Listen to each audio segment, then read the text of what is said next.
Welcome everyone to the first episode of Tech Talk. I'm your host, Earl Eustachio, but you can call me Earl. And I'm his co-host, Joshua Redita. You can call me Roy. We'd also like to mention that we have Angelica, AJ, as our co-host, which will be handling the game section, so stay tuned. We're your host and you're listening to the Tech Tok Podcast, where we discuss technology and gaming. I'm Roy for the tech. And I'm Earl for the talk.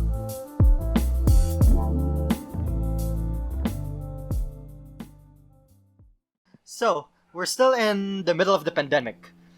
And it's almost back to school month, so we'd have to start attending classes online, that is.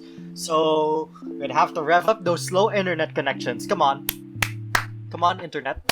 Let's go. That's right, there are a lot of things to talk about and discuss over Zoom and Google Meet classes. Well, I guess we're good to go. Come on, start. Yeah, let's just get right into it. But first, let's start with a bit of friendly banter. We call this per portion more or less just pep talk. What do you think? So basically, it's just a section of us to speak about our thoughts and our ramblings about something that's just in general. So something in our minds. So we have a good one today. So what do you think of the idea of online classes and the decision of Ched to push through with them? I mean, it's fine. Gives us an opportunity to, continue learning. But it comes with some caveats. Yeah, I mean, a pretty huge caveat and a huge drawback is not everyone's going to be able to join online classes since they lack the materials and the resources to do so.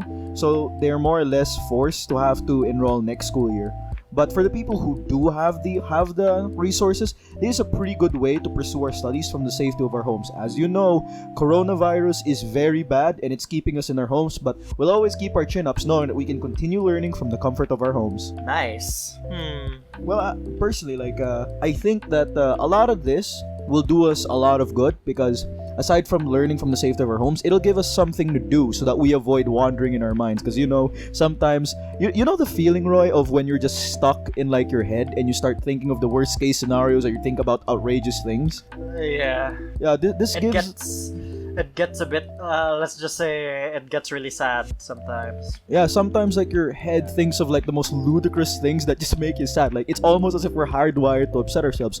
But a good cure for that is that we're able to not only do something and keep ourselves preoccupied, but also we're learning something, some skills that we can possibly use to progress ourselves. And not only that, it's also a way to, I guess, keep us happy, keep us engaged, and to keep us basically learning. And for me, this is a good way for us to sort of do something with all the free time we have. Personally, I'm just doing some hobbies that I've been thinking of doing for the past few weeks and technically months now. Yeah, basically, so like at UI least design. I have something. Yeah, UI design for me. For me, I've just been playing a lot of video games because video games are fun. A lot of people have also been making a lot more TikToks, you notice. So that's something that you guys can do. Start getting into new hobbies that you have with the leftover time, and start doing things that you otherwise won't have done because of the lack of time. Because now is a very good time to start doing it, especially now. It doesn't have to be those paid online courses things. Even just down to cooking some new foods that you've been thinking of doing. Or even just helping out around the house, because these past few months when I was stuck in quarantine, I've gotten closer to my siblings, alright? I've gotten closer to my family, and I've been helping out a whole lot more around here. That's something else we can do, something else that everyone else can do. So anyway, I guess that's enough of that. What do you think, Roy? Well, like with everything, you should always have some kind of moderation, since self-care is key. Yep, anyway, that's enough of that. Let's get into the real meat and bones of this thing. So, for I guess what we have for you today is basically something a little spicy. There's some real spice to the meat and bones we have today. So, let's talk ISPs. So, Roy, for you, what ISP do you personally use at home? For main usage, I use PLDT DSL, home DSL. PLDT home DSL. The good thing about for my backup, I have Globe prepaid Wi-Fi, but I mostly use the PLDT one. Alright. For us, we have PLDT home fiber. That's I guess we have plan 2899, but because of value added tax, it goes up to 3,100. Basically, what it is our speed is around 50 Mbps or so, and because of I think a promo PLDT did a couple months ago, like before the quarantine, our internet speed was boosted up to 100. Like they doubled our internet speed for free, and that's also really nice of them to do that. So on the topic of ISPs, for me, like the thing about ISPs that people tend to overlook is that, of course, the older generation or like the oldies, the boomers, think that internet is a privilege, and to some degree it is. But nowadays, especially now, internet isn't a privilege anymore. It's sort of something everyone needs. It's become more of a need. It's more of a right now. Yeah, it's more of a right because we really need internet now, especially for online classes and to continue pursuing our studies. And honestly, the good thing is that PLDT months before this already, I guess, had a failsafe for at least the fiber users where they doubled their internet plan for free. Although it is expensive, they were still able to make something of it. Next, I would have to talk about Globe. So what do you think of Globe, Roy? How is it faring from price to performance based on what you think? Well, I only have the prepaid Wi-Fi to go on as my basis since I don't have their more robust products. So I can say is that the Globe that I have right now is faster than my PLDT most of the time. So yeah, and I pay for a lower price here.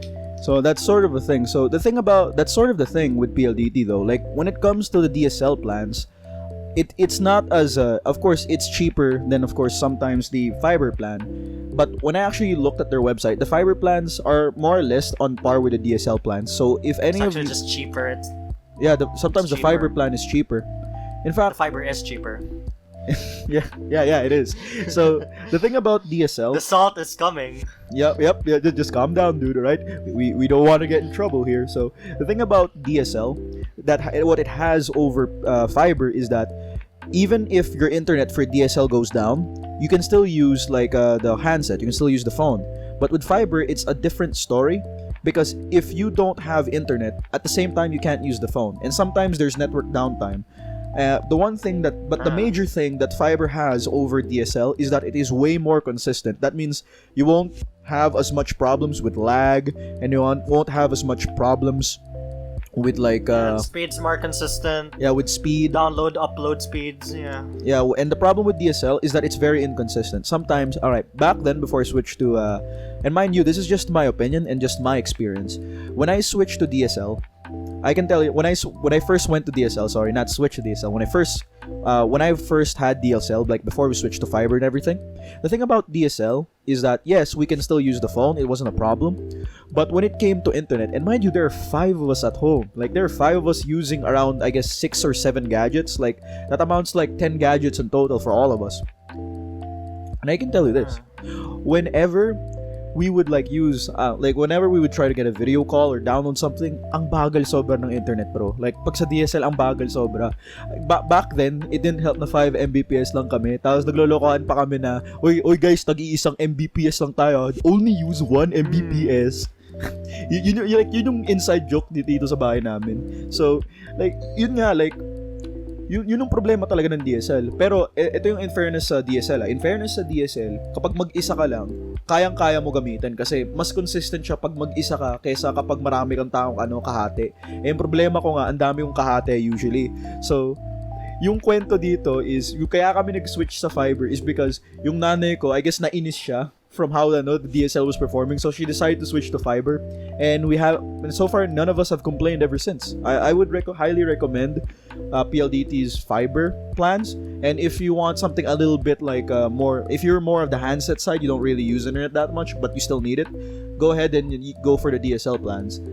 But I'm going to say this is just for our, mind you, everything we say here is just our take on it. It's just our opinion.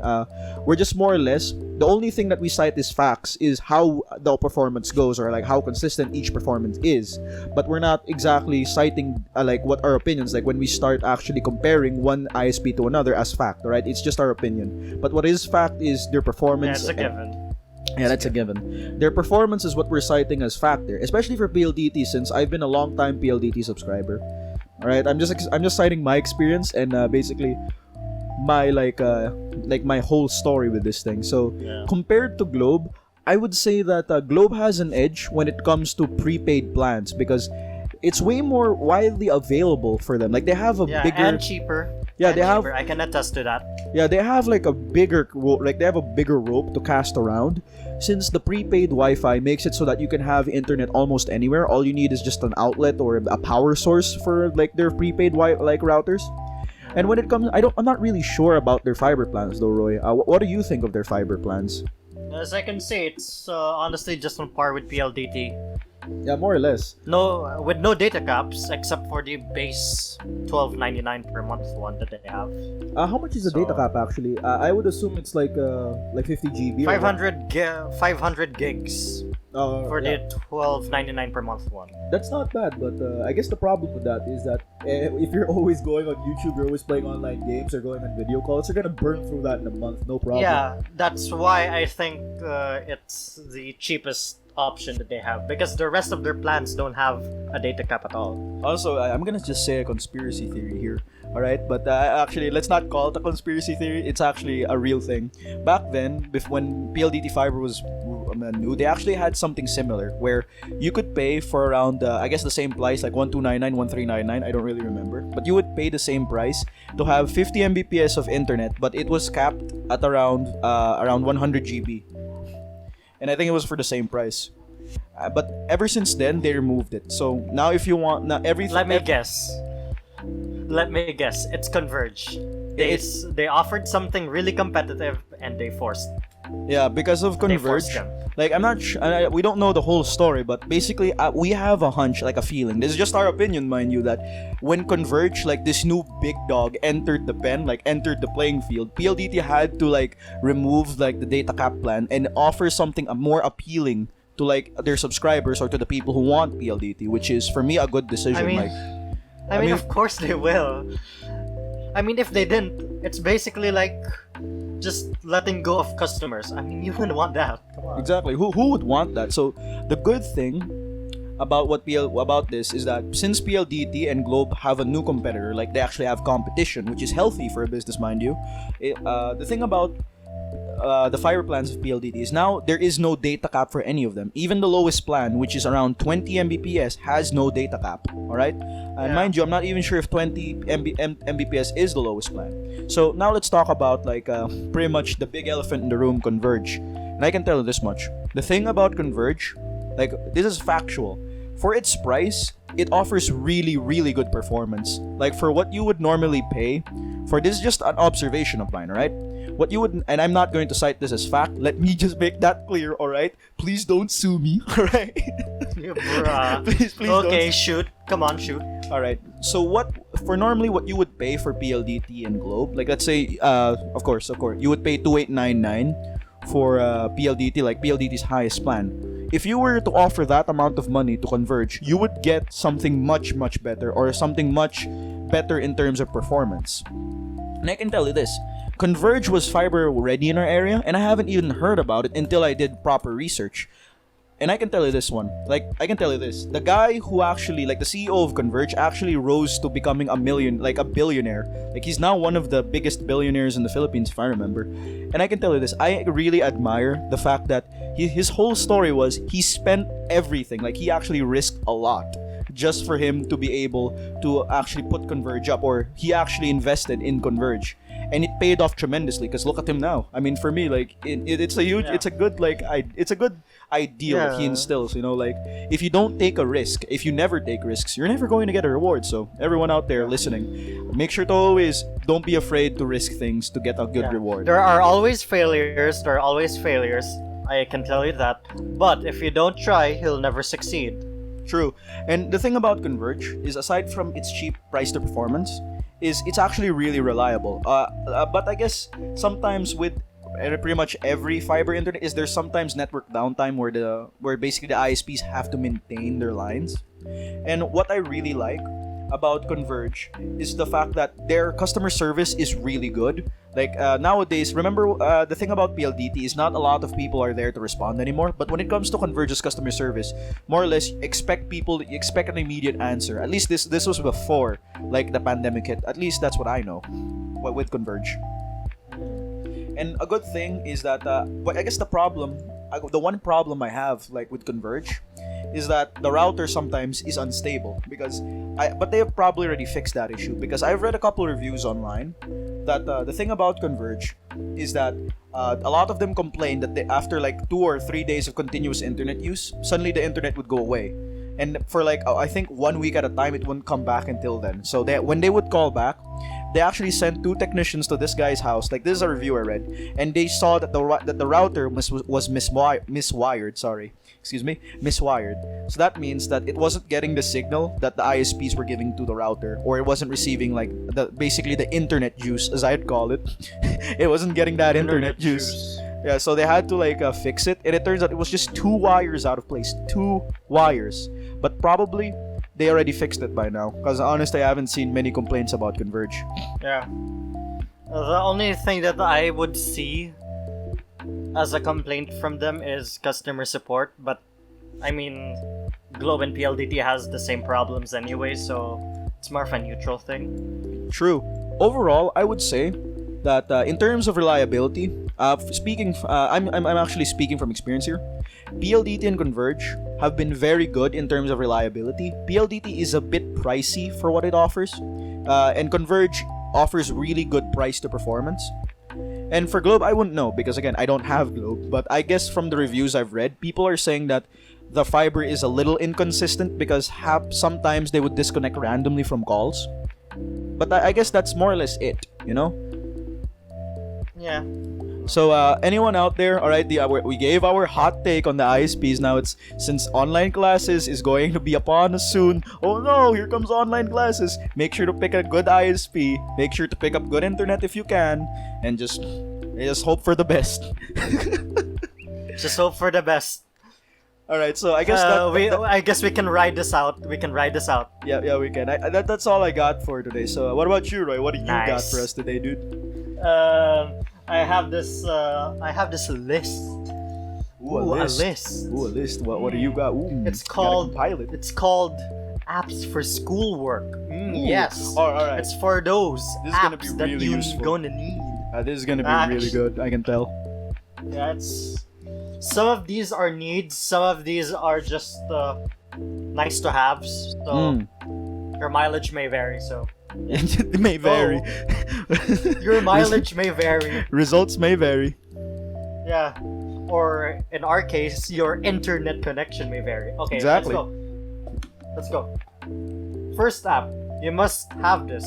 Google Classroom for iOS and Android. Oh yeah, this is a no-brainer. Everyone should have this at this point. I mean, yeah, we're using Google for education in iPad, so...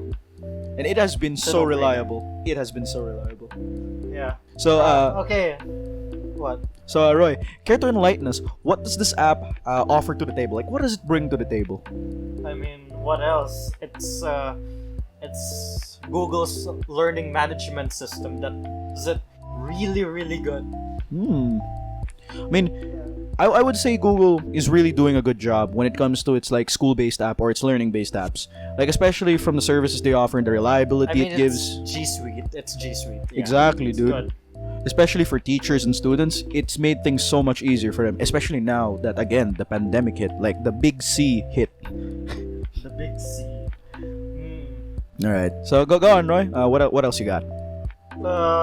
You should have Google's productivity suite as well. You know, Google Docs, Google Slides, Google Sheets. Oh, definitely, because it's really good as well. Because if you don't have Office 365, like Windows Office 365, this is a really good free alternative that everyone can use.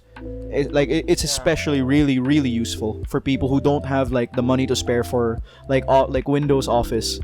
I miss the old days. I mean, not really. I mean, Microsoft Office is free for those phones. If you're going with a larger screen, like say an iPad, laptop, or a computer, you're gonna start paying. Yeah, and that's the thing. Like nowadays, like it is just my hot take, alright? Like it's kind of hard to get yourself like if you don't have a credit card or you don't have means of online payment. you kind of have to go out and buy a disc, you know. And for me, like, the thing about what I'm saying is Google Docs is good for its convenience. Like, you just need to type in the website and you're good. You can just start making anything. Yeah, that's what really makes it good. Yep. To be honest. Yeah, it's true. Like, exactly. Especially the multi-person collaboration feature that they have. Oh, absolutely. That makes group works a lot easier. Especially, wala nang makakatakas na nagtatago dyan, di ba? Wala nang makakatakas. No more excuses on saying, hindi ako, ginawa ko to. But you can see the history. Exactly, dude. So this is a really good selection of apps for those overachievers. All right, for us. Heki. So anyway, what else is on the bucket list, my dude?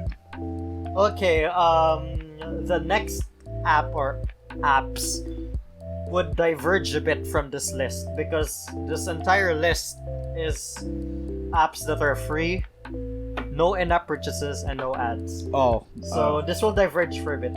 Bro, you had me at free. You absolutely just had me at free. Okay. So this is free, but it requires a subscription. I think you know what these types of apps are now. All right. Yeah. All right. Give a guess. I would. All right. Is it? Are part of these apps Adobe apps? No. All right, not Adobe apps. Is this something to do with like? I have a feeling that some of these are math apps. You know, like those math apps they had this use at our old school. No, those were free as well. All right, so no subscription. All right, sirit na ako. What do you have? It's those online courses platform. So those free online classes as well. Something to put a little cherry on top with our free time. Yeah. So. Ever heard of Udemy? Yes, absolutely. You've seen some of their YouTube ads. Yes, they're everywhere, dude. not as Hold on. Hello. Some of the. What? Hold on. Yeah. You cut off a bit, dude. Can you say that again, just for everyone listening at home? Okay, so Udemy. So they offer a free trial, 30 days. The usual. And it's an online courses platform, like what we said. Alright. It's for those things that when you want to learn something extra or want some help. Or if you don't have a Udemy account, you've heard and watched their ads before. So ever heard of Brilliant and Skillshare? Oh, with Skillshare, we're not sponsored, right? This is a completely free podcast that we're doing for our free time. So go on, tell me about Skillshare, and tell me about these. What else really? I mean, they're the same thing. Yep, they're more or less online courses that you can get for free, or if you want, you could even just pay to get even more. I don't know how Skillshare works. Yeah. Don't look at me. I don't know how Skillshare works.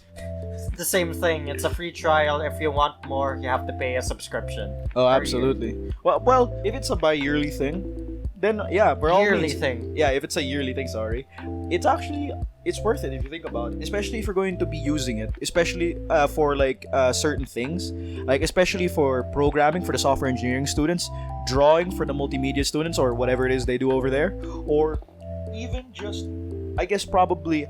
Writing hobby. A thesis, like hobby things, like probably like let's say cosplay or like computer and like not computer engineering. Oops, but you can't use it for that. I guess modeling, because a lot of people have been falling back on modeling, especially Blender, for like a hobby.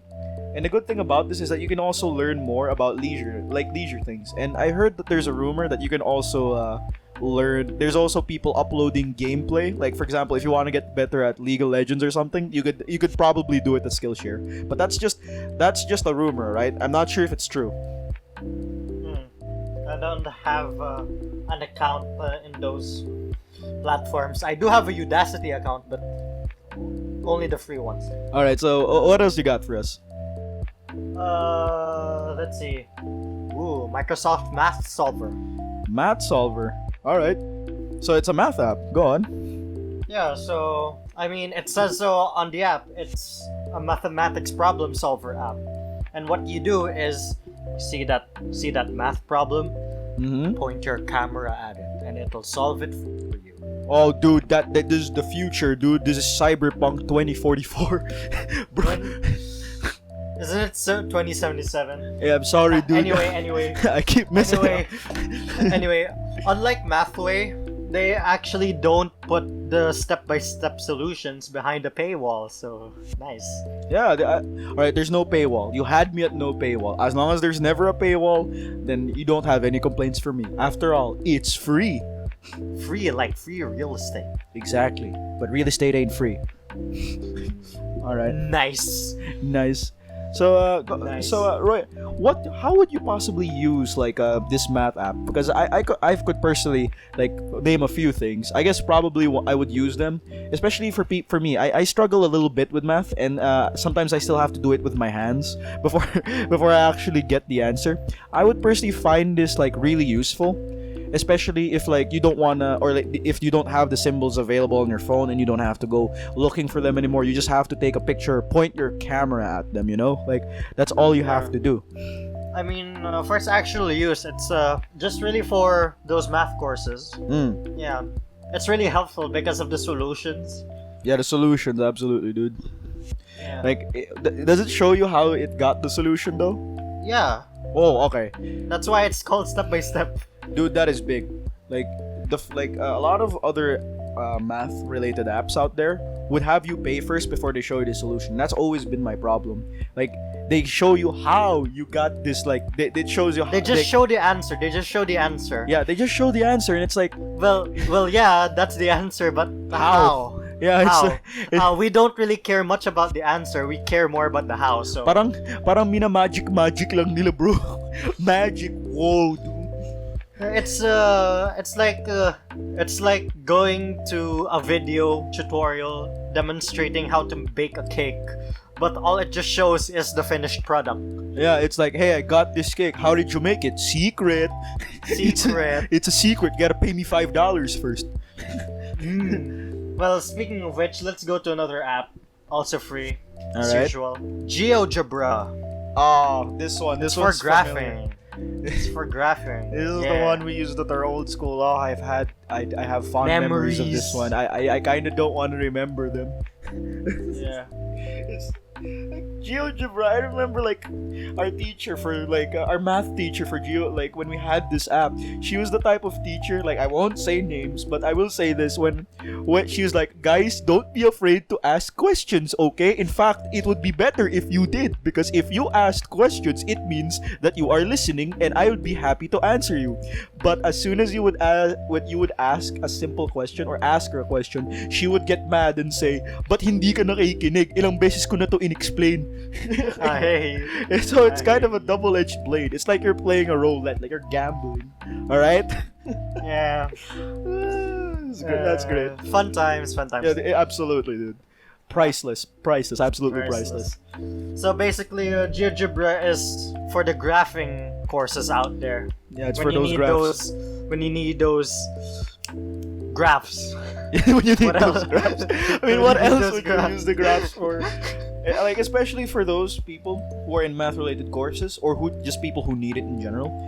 It's also, you have an advantage with this because it's portable. That means that you can have this in your pocket at any time. So if you're having a group study, or you're at school, or you're at home, or whatever, you can just take this out, like, you can just start this app up, type in like the problem, like, or the basically just fill up the information, and it immediately shows you the graph, and it shows you the answer immediately. It's really neat. It's really convenient and neat, dude. Absolutely. So anything else you got for us? Okay, moving on. Socratic. Okay, so tell me about Socratic. It's think about it like a basic form of Udacity, Skillshare, Brilliant. Alright, so it's an online like course type thing, but basic Yeah. in what way? Basic, like it just gives you the basics. Oh, It's alright. it's not that deep. Hey, It's not that deep, fam. Hey, man. People tend to overlook the basics sometimes, and I can tell you this much: the basics are the foundation that you have to focus on. Like, because there are professionals out there who seem to always have trouble with the basics sometimes, and that's why, like, the people who are the absolute best, Mark Zuckerberg himself said so, Steve Jobs himself said so, even Bill Gates said so, and yes, even Almighty Lord Jeff Bezos said so himself. All hail Jeff Bezos. He said so himself. Focus on the basics because the basics are the foundation in which you build off of. Well, it's very true. So basically, this app is for those small steps. Yes, those Science, math, small steps. Yeah, those tiny steps, dude. But hey, they're a push in the right direction. They'll teach you the basics of what you need to know before moving on to more advanced stuff. Basically, the normal things. Yeah. I should also mention that this is a Google-made app, so it requires a Google account. Oh, absolutely. Of course, you're going to need a Google account. After all, how else would they get our data? De joke lang. Hey. joke lang. Oh, also, it also has the same feature as with Microsoft Math Solver. It scans math problems as well. Oh, and does it show you like the solution as well? Yes. Oh, absolutely. Nice. So think of it as an alternative. Oh yeah, that's a really Okay. good free alternative. Moving on. Grasshopper. All right. Okay. Grasshopper. Tell me about this one. So, is it an insect that jumps on the table? What is it? Bruh.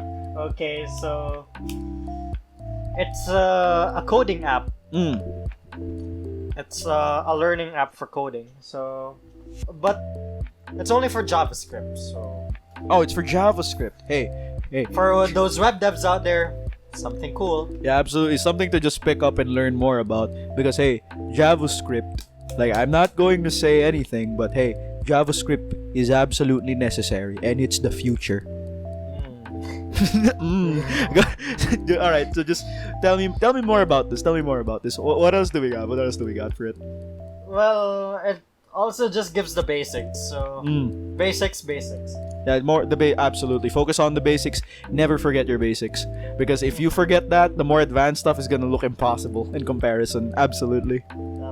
That's especially true for our course, right, Roy? In coding, you gotta know the basics. If you don't, well, you're gonna have a bad time.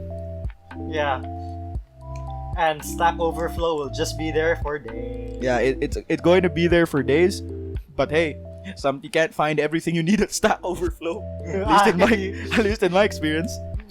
Hey, because sometimes the reason why it's not there is because it hasn't been asked yet. Kaya nga, Okay. kailangan ka pa magtanong tapos maghintay ka pa para sa sagot, diba? Ang hirap naman. Okay, if you want an alternative to Grasshopper, since it's also a Google-made app, and it's, Alright, so tell me more about this app, Grasshopper. Go on, tell me. well, JavaScript only, coding app, yeah. Absolutely. Okay, so if you're feeling that you want to, advance from the basics, you can try Mimo. Mimo? It's the same thing, except it now has ads and contains in-app purchases. The ads, the great ads. Great ads. Only 10% can actually finish this game. Can you? Okay. And it also has like an additional section subject. So it now has HTML and CSS. So nice. Nice. Absolutely great. Well, if you're into the back-end programming, then there's Solo Learn. Also Solo contains Learn. ads. I think I've heard of and this one. purchases. I think I've heard that one. Yeah. Yeah, go on. Like I said, it also contains ads. Also contains in-app purchases, but it does have subjects such as C++, C#, Java, and more. So good on them. Yeah. I think- Good on them. All right. Good on them. Okay. Anything else you have for us today? I think you're gonna have to make an account for this. Yeah. I don't know. Yeah, we'll see. But basically, this is for you listeners out there. Let's see if you have to make an account for that one. Anyway, Roy, let's move on. What do you have? Anything else for us? I have some more. All right. Okay, so we're going to diverge a bit, but not in the free, no ads, no in-app purchases thing. No, not that. It's to be Android only. All right. So let's start with Studier. Studier. It's a flashcards app, so no need for index cards. All right.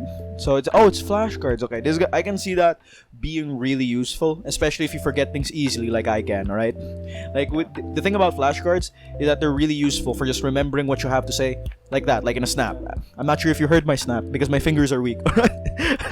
Okay. All right. So we're getting off topic here. Can you continue, Roy? You can continue. Okay.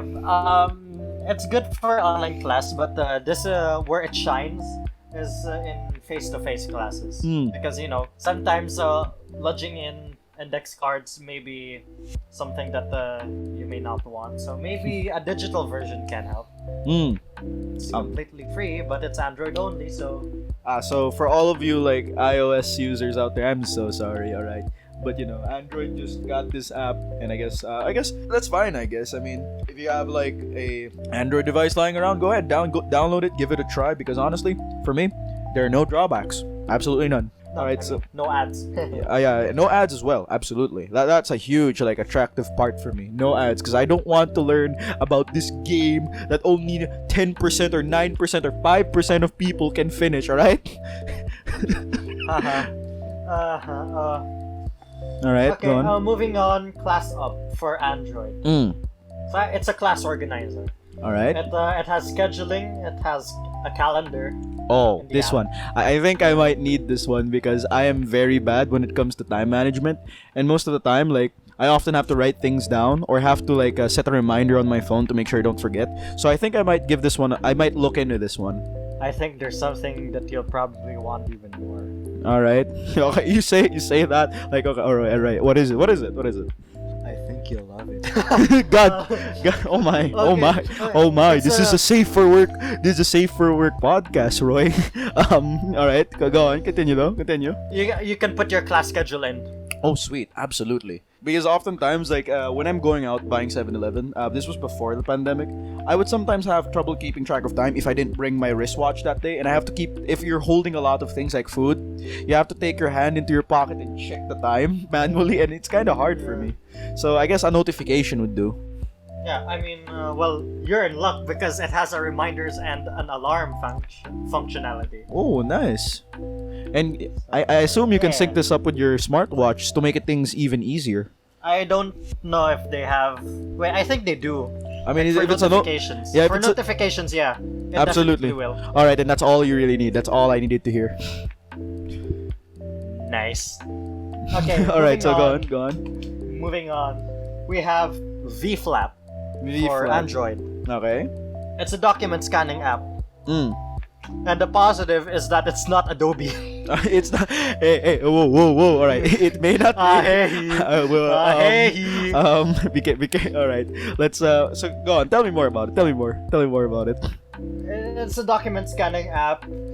Oh, so like you just need to take a picture of your like a document. Take a picture of it. It will scan it for you. And then you can just send that over to your computer. Oh, this will be so useful, especially Not for just your computer. It's directly to the phone as well. Oh, absolutely, dude.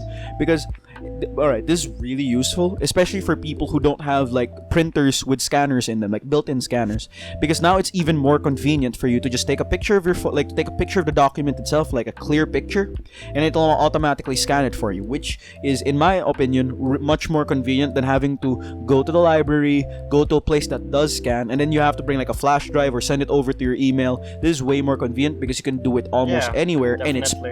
and it's portable. That is and it's free. Exactly. Like that's the best price. Free. Absolutely, yeah. Free is the best price, dude. No money whatsoever. Oh, you had me at free. Go on. Yeah. So, anything else? There's an alternative for VFlat. Microsoft Office Lens, and of course, this also includes iOS. Ooh. So everyone is equally loved. Everyone is equally loved. All right. Sana all. Okay. Sana all. Joke lang. All right. So please continue.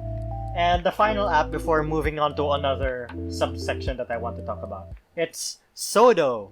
Xodo. Xodo. All right. So tell me about it. It's a PDF editor.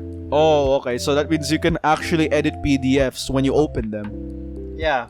Finally, dude. I felt like Monty Python, and I just found my holy grail. Like absolute, like you don't know how many times, Like, you know how you would export a document as a PDF and you would just see the tiniest typo in the middle of your paragraph, or it doesn't have a period, you just notice it.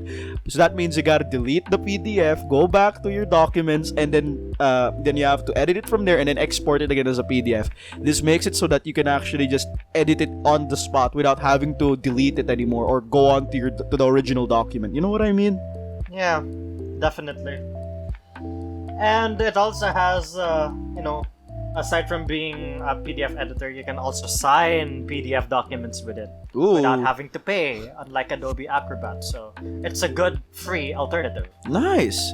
So now you can even just sign it. So all you businessmen out there, you got make sure to pick this app up, or you students or whatever. If you need a signature on it, you can sign it.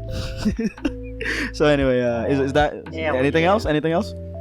Well, that's it for the apps, and I'm moving on to this other section. All right. That I'd like to call settings to concentrate on.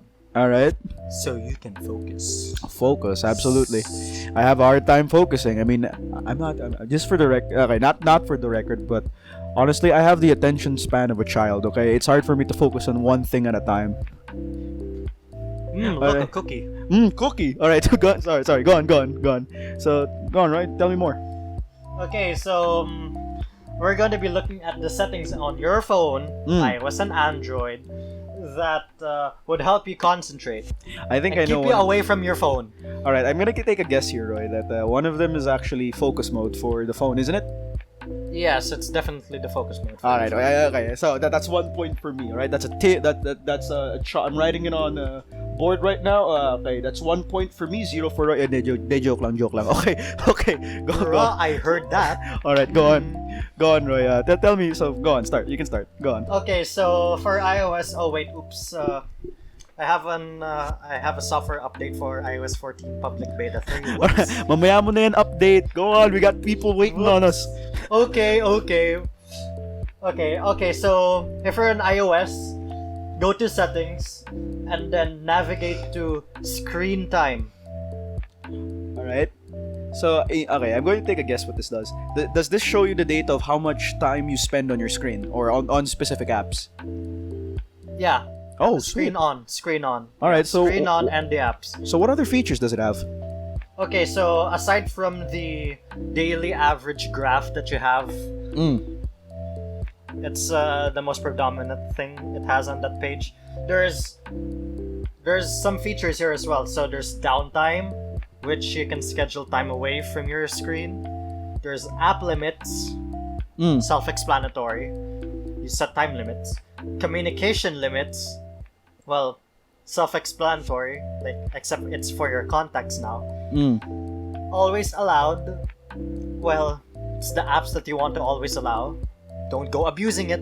Don't abuse it, dude. Absolutely and not. Content and privacy restrictions. So block inappropriate content. All right. But who would use that? De joke lang. Ooh. Ops. So we'll be focusing on the 3 features, the downtime one, because you can set the schedule to be away from the screen. So how does this work? Does it like turn everything black? Does it stop you from using the screen? How does this work? So basically, you'd essentially be locked out. Oh, so is the phone going to like make it so that you can't access these apps anymore? Yeah. All right. So just like you can turn it off manually, but then again, you'd be cheating yourself. So yeah, you'd be cheating, dude. No, we don't like cheaters, dude. Nobody wants to be a cheater, pumpkin eater. All right, go on. Go on. Okay. Continue. The second one is app limits. All so right. set time limits for the apps. Okay. So it's like those parental controls on Nintendo Switch. Where you just Bowser Jr. is now sad. Yeah, imagine like you're on Facebook chilling, you're about to write or share a funny post, and then you just say, nope, no, you can't, no, you know, it's time to study, dude. That's gonna be so useful because a lot of the times, alright, this is just my experience, whenever I'm trying to focus on something I have to do for school, I would sometimes look at my phone and instinctively, not even like do it like not even out of habit. Actually, no, it is Taps out of Facebook. habit. Yeah, I would tap Facebook on habit. Like I would open it and start scrolling down, and I would end up wasting 10 or 15 minutes just looking at Facebook. All right. Cookie. Ooh, cookie. Cookie. anyway, so go on. Tell me more about it. Well, yeah, set time limits for the apps. And get this, you can set it per app Ooh. or per app group. All right. So if it's per app group, that means like it's going to you have to choose yourself which apps you wanna like block or which apps you wanna have time limit on. App group means that since for Apple devices, apps are already categorized, so they're Alright. already grouped. All right. So they can either be utilities, creativity, productivity, entertainment, Social- so on, so on. Yeah, so on and so forth. Yeah. All right, that's gonna be really useful. So, anything else? And don't worry, it resets every midnight. Oh, okay. That's good to know. And the third and final one that I'd like to show is always allowed. So manually set each app to be unrestricted.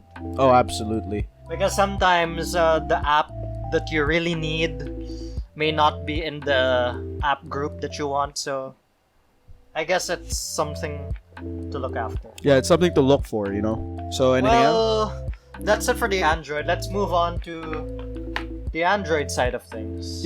You said Android twice. I think okay. It was the iOS thing part of the podcast. Now we're moving on to the Android part. Yeah. All right, go on. That's the iOS part done. We're moving on to Android. All right. Okay, so go to settings All right, I'm going to settings. and then search digital well-being. Digital well-being. Oh, I got a poor. Di joke lang. Bruh, it's free and it's pre-installed if you're Android 9 and above. Hindi, sinabi ko kasi poor, so ibig sabihin my digital well-being is poor. Di joke lang.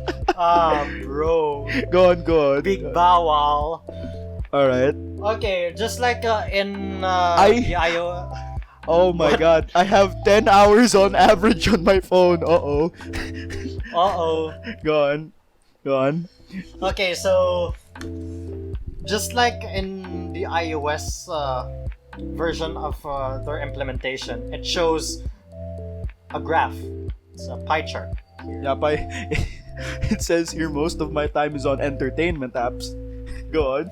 It's like, for example, on my case, it says that my phone has been used for a total of 1 hour and 43 minutes. Conservative. It also shows the unlocks that I have, 21 unlocks, and the amount of notifications I have, 102. Ooh. It resets every midnight. Alright, Okay, so if it's not pre-installed, or you just can't find it, download Digital Wellbeing on the Play Store. It's free. Yeah. And also it's also really useful because it also has focus mode. The thing about focus mode, and I'm pretty sure it's the same thing as like the one from iOS, is that it blocks out specific apps, like it locks it out. And I guess this is the work time where it makes it so that it only gives you the apps you need specifically when you're going to work and this specific time. So yeah, that's another thing to take note of. So anyway, anything else? Well, I'm going to be running them down now. So, like what you said, well, like what I said and what you said, it has dashboard, bedtime mode, Ooh. focus mode, Ah, absolutely. I need that. I can't. manage notifications, D&D, do not disturb. D&D, Dungeons and Dragons, bro. I love that game. Okay. Seriously, go on. Do not disturb. All right. The podcast. Okay. And then there's content and privacy restriction. Usual.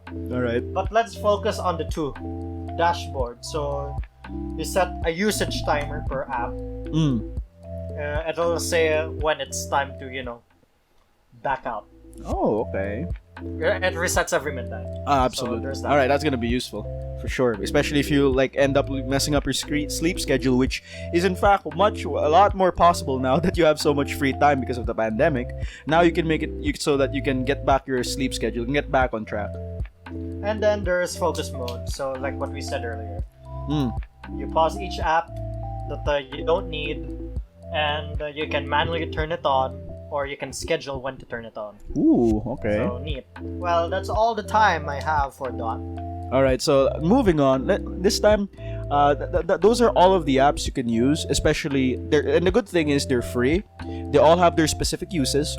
And of course, for us students, which I assume a lot of you are students listening to this podcast, is that all of these are useful to you guys in a specific way. And the good thing is that they're free. That means you don't have to pay a nickel, not even a dime, not a centavo. Absolutely free siya, alright? Well, most of them anyway. Yeah, most of them. Kailangan mo lang maghintay sa ad, pero again, libre siya.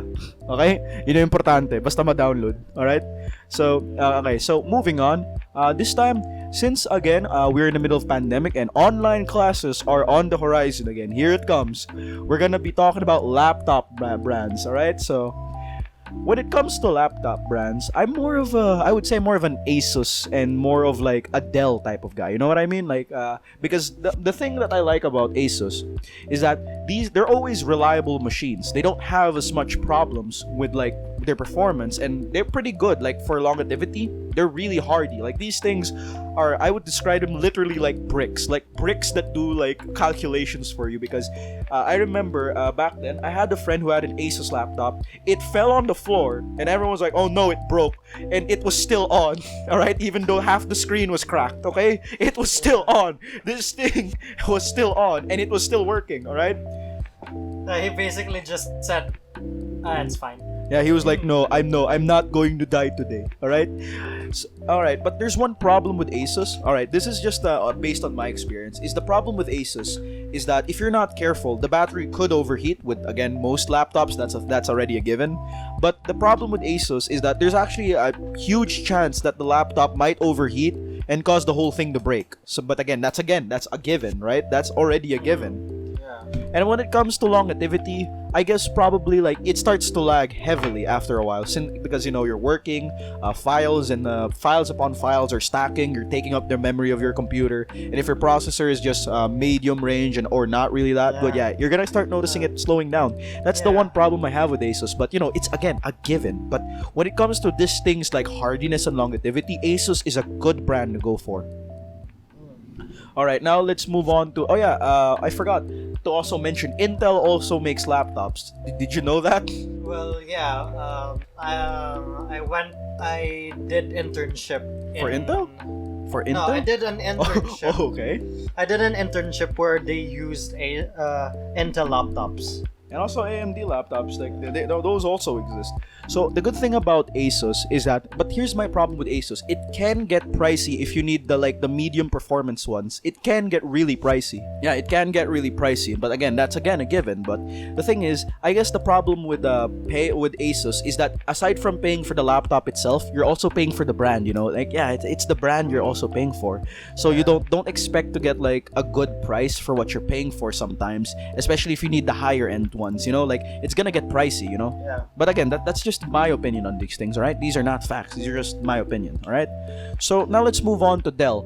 The good thing about Dell is that it's like that old reliable workhorse you have in the barn. This thing will keep going, like it'll just keep going, alright? And shameless plug, my laptop is a Dell G3. Yeah, and I can tell you this, I've seen your laptop, Roy, and it's actually really reliable. But I guess the one problem that I do have with Dell is that it's often more fragile than other brands, you know? Like, it's a lot more fragile than other brands, because if you're not careful, if you drop this on the floor, again, with almost anything, if you drop this on the floor, I'm pretty sure this thing probably won't turn on anymore, you know? And another thing is, I guess Dell's battery life, this is from my experience, is that Dell's battery life, it runs out faster than a lot of other laptops. Like, it consumes just a lot of power. It consumes it, boy, like a fat man in a donut store. Okay, alright, okay. So, that's what I have to say about Dell. What about you, Roy? Since you own a Dell laptop, what do you have to say about it? I mean, I'm fine with it. It gets the job done. It's reasonably snappy, because sometimes it lags. It lags sometimes. I guess it's just attributed to my SSD being 75% full. Oh no, it's 80% full now. Alright, so that's... Well, it looks like I'm going to be resetting it soon. But other than that, it gets the job done. Yeah, it's a reliable workhorse. But again, It's reliable. I'm happy with it. it lags. Sometimes it lags, and as long as it lags, sometimes that's like the con of it. It lags. It can break easily, and again, I remember it also runs out of power relatively fast, right, Roy? It's a gaming laptop, so it will sip through the battery. It'll like consume it, man, like a fat man in a donut store, like I said. All right. So and sip. now let's move on to another brand, which actually my sister owns right now. It's Lenovo. All right, Lenovo has actually really good prices for laptops. It's one of the more cheaper options that is available to everyone else, and especially for online classes. Please give Lenovo a try. But I will warn you though, there is one specific model. I don't remember which model it was, but my sister, like my older sister's model, like that specific model is known for breaking down in terms of OS. Like not mind you, it's not like a hard drive issue. Everything can be fine, but I guess probably in terms of how the hard drive itself handles the OS, there's a chance that the whole thing will brick. And for all of you that's not a giant nerd like I am, brick basically means it blue screens. It doesn't turn on anymore, or like the actual OS itself won't load. That means Windows won't boot up, won't load. Basically that. Alright, just off topic. Let me tell you a story of what happened to my sister's laptop when it actually bricked. She had to call two of her friends from IT to see if they can get it fixed. All right, believe it or not, it broke not once but twice. All right, the first time when it broke, my sister actually asked me na accompany siya sa Mega Mall. So pumunta kaming Mega Mall doon sa Cyber Zone para para ayusin. Okay. Nga pala, Roy, is it alright for me to mention exactly where we brought it to, or is that, or should, just for privacy's sake, I shouldn't say it. Just don't say it. Yeah, mas maganda yun. So, yeah, dinala namin doon sa kung saan namin binili, okay? And there's this one guy, right? Let's just call him June, alright? Actually, tawagin natin si Kuya Jun, okay? Basta lang, he's the same guy na binili namin yung laptop ng ate ko from. Like, that's the guy we bought the laptop from, alright?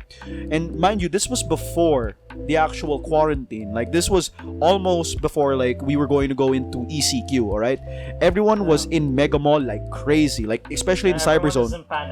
Everyone was in panic. Yeah, panic, absolutely. People were buying gaming consoles, laptops, computers left and right. And I can tell you this much, and that one specific store I went to, the people there, well, overwhelmed is an understatement. You could, okay, so Kuya Junjun is an absolute juggernaut. He's an absolute beast because, alright, there are 7 laptops, right? There is a huge line of people leading outside to that store.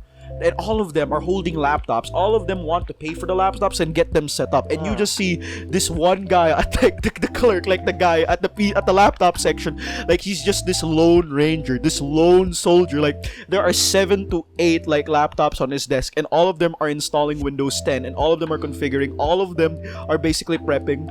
And then we walk up to him. All right, we don't have to fall in line because again we're not buying laptops. We just need to get it repaired. We skip the line. We go to him directly and said, "Hey, our laptop's broken." And then like he looks at us, and I can tell you this. He says, "Oh, don't worry. Just like give me a sec. Like just put your laptop down over here, and I'll give you a receipt, and like you can just come back for it." Like, and he said, and then we were like, "Oh, thanks." And I'm impressed because si Kuya Junjun, despite ang dami niya sobrang ginagawa, he was still able to cater to us. He still had like that tenacity, that strength, the absolute strength of the man, like an absolute mad lad. He was still able to cater to us. He was still able to cater to our problems. And like, I think, syempre kumain muna kami, nag-shake shack muna kami, nagpa-plug ako, kumain muna kami, nag-usap lang kami ng ate ko, ng kwentuhan, and then I got the call from Kuya Junjun na pwede na kami bumalik.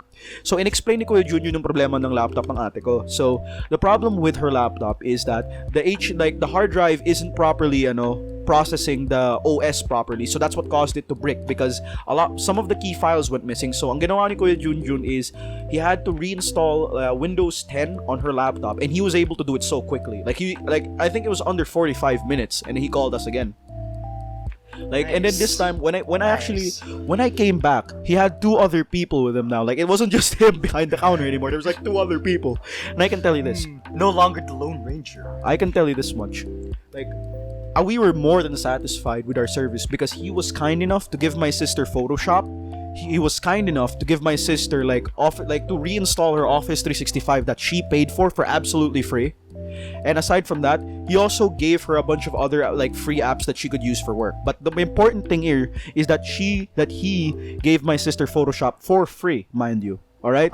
Wait, for the Microsoft thing, that's actually a feature. You don't have to pay it again. I know But but the subscription. Yeah. I know. But the problem is, again, the computer broke. So that means Kuya No, it's tied to the account. All right, It's tied to the account, All so right. you don't have to pay. All right, sweet. Okay. So at the end, like we were able to get the laptop fixed, and then it just see Kuya Junior. Like I talked to him, he was really nice. He was absolutely humble, and he was like one of the nicest people I've met. And Kuya, like ever since then, if I have a laptop problem, I want to go back to that store and just bring him my laptop so I can just see Kuya Junjun again. Because after that, my sister gave him like a good tip, like gave him like 100 peso tip, thanked him for like his time, and then we left. But I can tell you this, he was far from done. There were like another 8 laptops he was still setting up, dude. He was far from done. All right, he was really far from done. And I can tell you this, the inside of that store smelled horrible, dude. It was a mixture of sweat because how many people were in there, dude. It smelled so bad. It felt like if you ever went to a convention, that's how bad it smelled. Like you go to the back room where there the most people are. Oh, it smells awful, dude. All right, so yeah, that's just Anyway, that's just an off-topic story I wanted to tell you guys. But yeah, in terms of price to performance, Lenovo is a really good a choice. It's actually a valid choice for you to take because again, it's reliable, but just be careful of specific brands. Make sure to do your research, review them properly, canvas your laptops, or you might end up with the same situation me and my sister was in. All right. So anyway, moving on. This time we have Xiaomi. Xiaomi, of course, our Chinese overlords. Joke lang. Right. So the good thing about Xiaomi is that it's really sobrang sulit ng mga laptop nila, especially for what it can do. Alam mo yun? Like it's those value for money business laptops. Kasi alam ko it's not gaming, it won't game, but more on for work talaga. For work lang talaga. Like 15 to 20,000 ata yun, but sobrang it's around 40k. So 40k din sila. It's for work. Yeah, sobrang useful niya. And it's really good for its price to performance. But if you're gonna go for Xiaomi, just think of it as another option that you have at your disposal, because I'm pretty sure with Dell, Asus, Lenovo, pretty much any other brand, you would probably get something better. But just consider Xiaomi as something that's on the table. It's a choice that you can make, you know? Yeah. So I guess, but again, all of this is just speculation of mine. All of this are just experiences, and all of these are just my reviews. Those are all of my opinions, alright? So again, just do with that with what you will. So, Roy, what would you Would you recommend a lot of the brands that I've mentioned here? Well, yeah, I would definitely, but I'm gonna lean more on the affordable ones. Yeah, absolutely. But not the cheap ones, because those are really bound to break within a year. So yeah, absolutely. If you're going to go with the laptop, I would really suggest you invest in the mid-range. Yeah, around the medium range, especially that we're gonna be stuck inside for a while. You're gonna need that for online classes or work from home. For you listeners out there, all right? We're looking out for you, all right? All right. So I guess that's all I have for today. And that's all the time we have for that. Next up is the gaming section of the podcast, which would like to call on our third host, AJ, if you will. All right, see you later. See you later.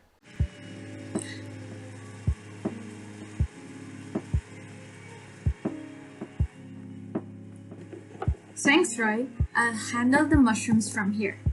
So, for today's topic, we'll be talking about the Night of the Rabbit, and we'll have some spoilers, so if you're alright with that, continue listening. The game The Night of the Rabbit is a point-and-click type of adventure game made by Daedalic Entertainment in May 28, 2013. So what makes this game intriguing? First, the title itself makes you think what the game is about. Many games right now are drawn into high-speed action and high skill cap and would definitely tell you a part of the story in the title itself. You see games like Mario, wherein you play as Mario, Tekken 7, wherein Tekken is the name of the fighting tournament itself. Then we have Minecraft, obviously, wherein you mine and craft, and several other game titles. Personally, The Night of the Rabbit caught my eye from its title at first look. It was a game title I couldn't seem to forget due to the mystery encapsulated in it. And I hope it could catch your eye too, since it's a very mysterious game, especially once you see it in the Humble Bundle or in Steam. Alright, in the game you play as Jerry Hazelnut, a young boy who wants to be a magician and gets teleported to a magical dimension called Mousewood 2 days before school starts. But before that, once you start the game, there will be a short cutscene that would make you feel a little puzzled on what's happening. Cause in this cutscene, you'll be the rabbit magician who's named Marquis de Hoto and would teach you the basic walk mechanic. Then right after the cutscene, you come back to play as Jerry. And I think it's very witty for the tutorial to be on a radio station, telling you what to do. Then, after this, your first quest is to get blackberries for your mother. So if you're not used to a point-and-click adventure game, you might have to use a walkthrough just to finish the Blackberries quest, since no hints will be provided for you. After doing so and completing that quest, you receive a mysterious letter in the hazelnut mailbox, and there's your next quest. Despite the inconsistency of the way you get quests, I think design-wise, this is a very fun way to progress in the game. For your next quest, which came from the letter, you'll have to make carrot fire. This is pretty much straightforward. You'll have to mix different materials that you have gathered in the forest in the sequence indicated on the letter. After doing so, you get to summon Marquis, the rabbit magician, in which you'll also get to know more about the mechanics in the game, like the coin ring that helps you see magical things around the area. And oh, they're so sparkly. Now, you and Marquis journey into Mousewood, a place full of wonder, magic, excitement, and adventure. And you are now introduced to a new world, a new atmosphere, filled with human-sized rodents. You'll have to use the new things you have learned previously, like picking up things, placing them in places, and completing puzzles as part of your quests. Alright, so now we have established the game flow and the mechanics. Let's analyze these one by one. Let's go with the pros of this type of quest acquirement. It's fun, it's creative, and at times, some character dialogue is the best way to send the information towards the player. Thus, since what you need isn't always stated, you'll have to click and do trial and errors to solve other puzzles at the exact moment of experiencing a problem in-game.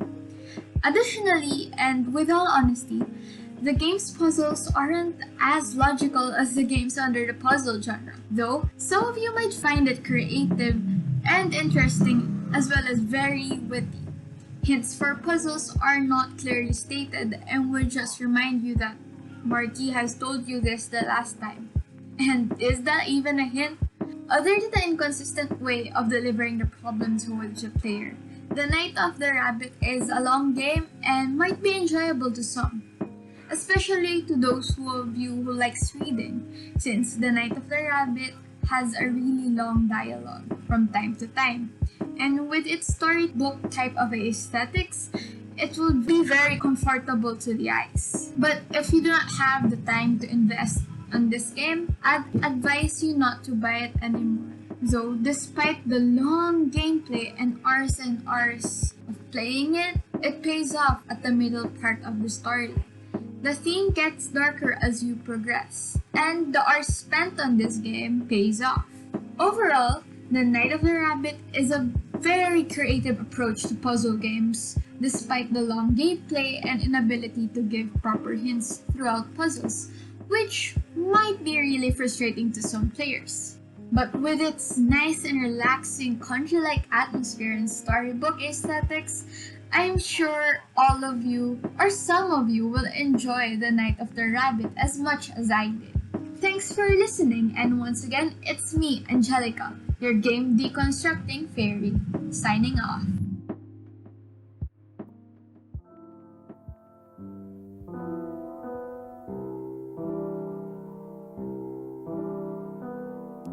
And that's a wrap for this episode of Tech Talk. Before we leave, we would wish you all the best before the school year starts. And we hope that we gave you something to be entertained about. And even though we're in the midst of a pandemic, we hope that we gave you some knowledge and some smiles. And that's all the time we've got. Now we'll return to playing Animal Crossing New Horizons on our Nintendo Switch. You're listening to Tech Talk, and that's all we wrote. See you next time. See you next time.